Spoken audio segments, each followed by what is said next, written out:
Avis vascular centre మన దేశంలోనే the best varicose vein hospital. పరీక్షలు మార్కులు వేయడాలు అనే గొడవలు ఏం పెట్టుకోకుండా మన అమ్మాయిని రాంబాబుకి ఇచ్చి పెళ్లి చేసేస్తే మంచిదండి.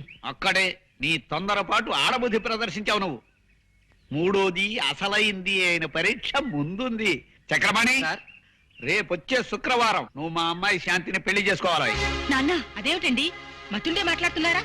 మధ్యాహ్నం మాగాయ పచ్చట్లో గోంగూర పులుసు కలుపుకోద్దండి అంటే విన్నారు కాదు. చక్రపాణికి శాంతికి పెళ్లి నిజంగా పెళ్లి చేయమో సొన్న పెడత ఫేసు నువ్వును. అలా చేస్తామని రాంబాబుకి తెలిసేలా చేస్తాం. నిజంగా అతను మన శాంతిని సిన్సియర్ గా ప్రేమిస్తే స్వార్థం లేని ప్రేమ త్యాగాన్ని కోరుతుంది అన్న ప్రిన్సిపల్ ప్రకారం అతను చిరునవ్వు నవ్వుతూ అలాగే కానివ్వండి sir, okay, all the best to her అంటాడు. అలా అన్నాడు నిజంగా గొప్ప మనిషే. ఆ ముహూర్తానికే శాంతినిచ్చి అతని కాళ్ళు కడిగేస్తాను. లేదు శాంతి ఇంకొకరిని పెళ్లి చేసుకోవడానికి వీల్లేదు అని అన్నాడు, ఆ ప్రేమలో ఏదో స్వార్థం ఉందన్నమాట. అప్పుడు అతనికి మరికొన్ని పరీక్షలు పెరుగుతాయి. ఏమైనా ఇంతవరకు నువ్వు పెట్టిన పరీక్షల విషయం సరే, ఇప్పుడు నువ్వు చేయబోతున్న పని మాత్రం ఏం బాగుండలేదు నాన్న. నిజమేనండి, ఈ కుర్రాడితో దాని పెళ్లి జరిపిస్తామని 10 మందిలో చెప్పి చివరికి రాంబాబునిచ్చి చేస్తే నలుగురు ఏమనుకుంటారు చెప్పండి. నిజంగానే ఈ ఆలోచన నాకు నచ్చడం లేదు సార్. నేను ఇప్పటికే సుమతి అనే అమ్మాయిని ప్రేమించి పెళ్లికి రెడీ అయిపోయి ఉన్నాను. ఇప్పుడు ఈ పెళ్లి విషయం మా సుమతికి తెలిసిందంటే నా తాడు తెగుతుంది. All of you please keep quiet. ఏం చేయాలో ఎలా చేయాలో మిలిటరీలో యుద్ధ వ్యూహాల్ని తయారు చేసిన ఈ జగన్నాథానికి మీరెవ్వరూ చెప్పక్కర్లేదు, చెప్పడానికి వీల్లేదు. చెయ్యవలసింది నేను చేసుకుపోతాను. చూడగలిగితే మీరు చూసుకుపోండి, లేదా కళ్ళు మూసుకుపోండి. That's all. మీకోసం ఎవరో వచ్చారండి అయ్యా. ఏరి ఎరా చక్రి, బాగున్నావా? నాన్న నువ్వా? ఇటు వచ్చావేమిటి? చిన్న పనుండి. మీరు తర్వాత మాట్లాడుకోవచ్చు. నా రూపాయి నాకు ఇప్పించండి బాబు. రూపాయి ఏమిటి? వీరు నాకు బస్ స్టాండ్ లో కలిశారు, మిమ్మల్ని గురించి అడిగారు. మీరు నాకు తెలుసని చెప్పగానే రూపాయి నా దగ్గర అప్పు తీసుకుని కలర్ సోడా తాగారు. ఆ రూపాయి ఇప్పిస్తే ఓరి నీ కొంపలో వజ్రాల పాత్ర దొరక్క ఒక్క రూపాయికి ఎద్దు అయిపోతావు. నువ్వెక్కడ కక్కుర్తి మనిషి అయ్యాడు. వెళ్ళలే, ఇందా తీసుకో, వెళ్ళు. వెళ్ళు, మా కౌతలు పని ఉంది. అదే ఆ పరీక్షే చివరి పరీక్ష. ఇప్పుడు రాంబాబుకి పెట్టబోతున్నాను. మీరు ఆ చాట్ నుంచి చూస్తూ ఉండండి. కానీ ఇలా చేయడం అంత మంచిది కాదేమో అనిపిస్తుంది నాన్న. అవునండి, పెళ్లికి సంబంధించిన విషయం అయ్యే మరొక్కసారి ఆలోచించండి. బాగా ఆలోచించే ఈ నిర్ణయానికి వచ్చాను నేను. ఇంకా ఎవరేం చెప్పినా విన్ను. అతను వచ్చేస్తున్నాడు, మీరు లోపలికి వెళ్ళండి. రాంబాబు సార్, నీతో ముఖ్యమైన విషయం మాట్లాడాలి. చెప్పండి సార్. నమస్కారం అండి. రెండల్లుడి గారు రండి, సమయానికి వచ్చారు. వీరు మా నాన్నగారు, నారాయణ గారు. హలో బాబు గారు. హలో సేటు. ఇదేంటిది 5 రూపాయలు ఇచ్చారు? అది ఉంచండి. కొత్త మనుషులను కలిసినప్పుడు ఉత్తరే శేఖండి ఇవ్వకుండా తృణమో పడమో చేతిలో పెట్టడం, అలాగే నేను పుచ్చుకోవడం అలవాటు. ఇప్పుడు మీ లెవెల్కి తగ్గట్టుగా మీరు ఇవ్వండి. ఎలాగూ మీరు 100కి తగ్గరనుకోండి. ఈ అలవాటు చాలా బాగుంది. పైగా మీ ఫేస్ కూడా నచ్చింది నాకు. ఇదిగో ఇది ఉంచండి. నాకు తెలుసండి. ఓరి మీ పెరట్లో పెట్రోలు బాగు తవ్వా. రూపాయి ఇచ్చావా సెటు? సార్ ఏదో చెప్పాలన్నారు. అదేనయ్యా, సమయానికి మా బియ్యంకుడు అల్లుడు కూడా వచ్చేశారు. విషయం ఏమిటంటే అతి త్వరలో మా శాంతిని చక్రపాణికిచ్చి పెళ్లి జరిపించాలని మేమంతా నిర్ణయించాం. చాలా బాగుందండి. ఇద్దరు ముచ్చటైన జంట అవుతారు. చక్రపాణికి అర్ధాంగ అయితే శాంతి సుఖపడుతుంది అంటే నా మనసు ఆనందంతో నిండిపోయింది.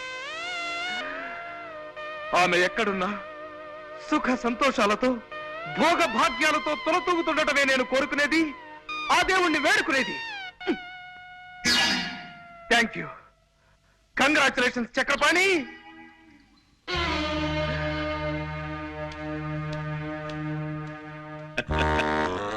నా మాట నమ్ము నాన్న. ఊరికే ఆ రాంబాబును పరీక్ష చేయడానికి ఆయన నన్ను అల్లుడుగా చేసుకుంటా అన్నాడే కానీ నిజంగా కాదు. ఆయన ఊరికే అన్నా అదే నిజమై తీరాలరా.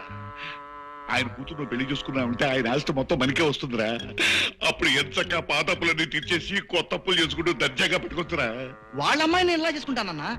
నేను సుమతిని పెళ్లి చేసుకుంటా అని మాట ఇచ్చినట్టు నీతో చెప్పాను కదా. ఓరి నీ తండ్రి ఎక్సైజ్ మినిస్టర్ అయి కోట్లు సంపాదించా ఆ సుమతి నెత్తిన పావలా పెట్టినా 10 పైసలు కూడా అమ్ముడుపోతురా. కొన్ని కోట్లకు అధిపతి అయ్యే అవకాశం వచ్చిందిరా. దాన్ని సక్రమంగా వినియోగించుకుని బాగుపడరా దద్దమ్మ. అది కాదు నాన్న. ఇంకేం మాట్లాడద్దు. ఉత్తిరే అన్నా చక్రపాణి నాలుడు అన్నమాట జగన్నాథం అన్నే అన్నాడు. ఆ మాటే నిజం చేస్తాను. ఆయన ఆస్తి మొత్తం చేజిక్కించుకుంటారు. అప్పు చేసి పప్పు కూడు తినరావో నరుడా, గొప్ప నీతి వాక్యమిది కనరా పామరుడా. ఎవరైనా ఇంట్లో ఎవరు?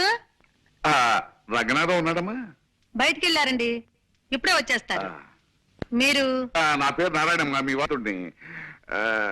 రిక్షా వాడికి డబ్బులు ఇవ్వాలి, ఓ 10 రూపాయలు చెల్లింటామండి. థ్యాంక్స్ అమ్మా. రిక్షా వాడికి ఇవ్వాలన్నారు. వెళ్ళేటప్పుడు రిక్షా వాడికి ఇవ్వడానికమ్మా. ఏమయ్యానంగా కులసా? ఎవరు? నారాయణ. నారాయణనయ్యా. ఏమయ్యా పెద్ద మనిషి, ప్రాణం మీదకి వచ్చిందని 5,000 అప్పు తీసుకెళ్లి 10 నెలలు దాటుతుంది, ఇంతవరకు మనిషి అయిపు పట్టలేవు. ఇదేమన్నా మర్యాద లక్షణమేనా? ఇస్తాలేమయ్యా. ఆఫ్టర్ ఆల్ 5,000 అప్పించావు లేదో పెద్ద రంకెలేస్తున్నావు. ఇదిగో, నాకు లక్షల అప్పులు ఇచ్చిన వాళ్ళే నా ముందు నోరెత్తడానికి సాహసించరు. అంత దూరాన్ని చేతులు కట్టుకు నిలబడతారు. 5,000 ఇచ్చావు లేదో పెద్ద గింజుకుంటున్నావు.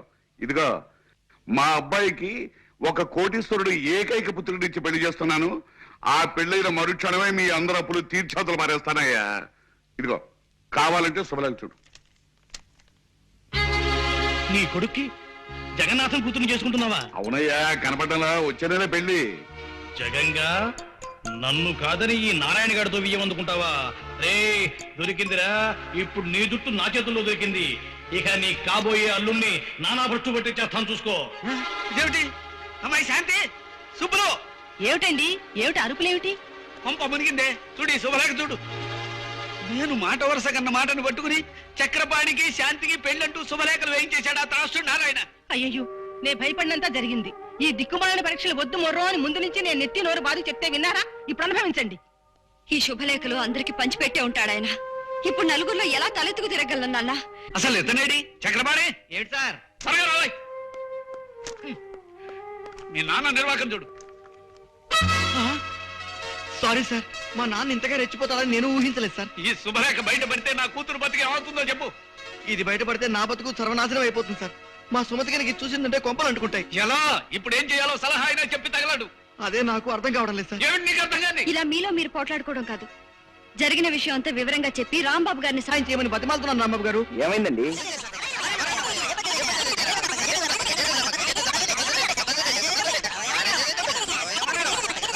ఐసి ఇంత గ్రంథం నడిపాడన్నమాట మీ నాన్నగారు. ప్రస్తుతం ఆయన ఎక్కడ దొరుకుతాడు? అది చెప్పడం చాలా కష్టం రాంబాబు గారు. అప్పుల కోసం 6 నెలలు ఉత్తర భారతంలోనూ 6 నెలలు దక్షిణ భారతంలోనూ తిరుగుతుంటారు ఆయన. మొన్ననే 500 రూపాయలు ఖర్చు పెట్టి ఢిల్లీకి వెళ్లి 50 రూపాయలు అప్పు సంపాదించుకొచ్చాడు. మరి ఇప్పుడు ఆయన పట్టుకోవడం ఎలా? యాత్రా స్పెషల్ ఎక్కాలా? అదే నాకు అర్థం కావడం లేదండి. పెళ్లికి ఒక రోజు ముందు అప్పుల వాళ్ళందరినీ తన వెంట పెట్టుకొస్తానని మాత్రం నాతో చెప్పి వెళ్ళాడు. పెళ్లికి ఒక్కరోజు ముందు వస్తా అన్నాడా? సరే మావగారు, మీకు నారాయణ పేడ తప్పేలా, నీకు నీ సుమతితో పెళ్ళయ్యేలా నేను చక్కటి ప్లాన్ వేస్తాను. ఇక నుంచి నడుపుతాను చూడండి నాటకాన్ని.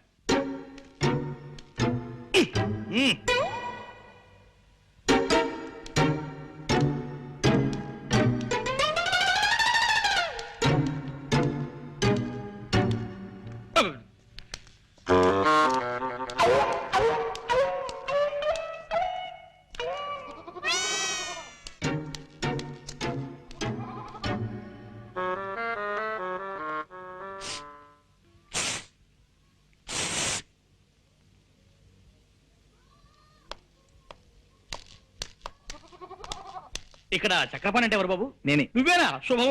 మీరెవరు? నేను మీ నాన్నకు అప్పించిన పిచ్చివాళ్లే బాబు. అవును, పెళ్లి కొడుకువి ఇలా దిగాలుగా ఉన్నావే? మనసేం బాగుండలేదండి. అలాగా? మనసు బాగుండకపోతే మంది పిస్తాను, నాతో రావయ్యా. ఎవరిది? జగన్ గడేనా? నేను రంగనాథాన్ని. నువ్వు అర్జెంటుగా బయలుదేరి నేను చెప్పిన చోటుకు రావాలి. ఎక్కడికి రావాలి నేను? ఓకే, వెంటనే బయలుదేరుతున్నా. ఎవరండి? ఆ రంగనాథం గాడు ఏవో కారు కూతలకు వస్తున్నాడు. పట్నం వెళ్ళి వాడిని నోరు మేయించి వస్తాను.